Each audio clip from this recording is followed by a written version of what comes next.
Here's my recipe for egga-mole. I used to make this for my kids when they were younger and they loved it. By the way, look how I just opened up that avocado. Like, is that not perfect? Look, the nut just came right out. Amazing. So yeah, hard-boiled egg, squash it all up. My oldest son loves hard-boiled eggs. He likes the white part, so then I save the yolk and put an avocado in there.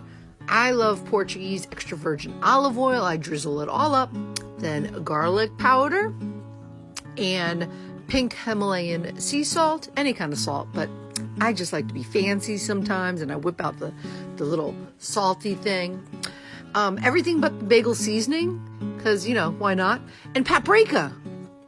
And I actually put a little bit more olive oil in there because I really like it nice and creamy. And then it's a great, like, little dessert meal. You know, use it with peppers. It's delicious. Egga-mole.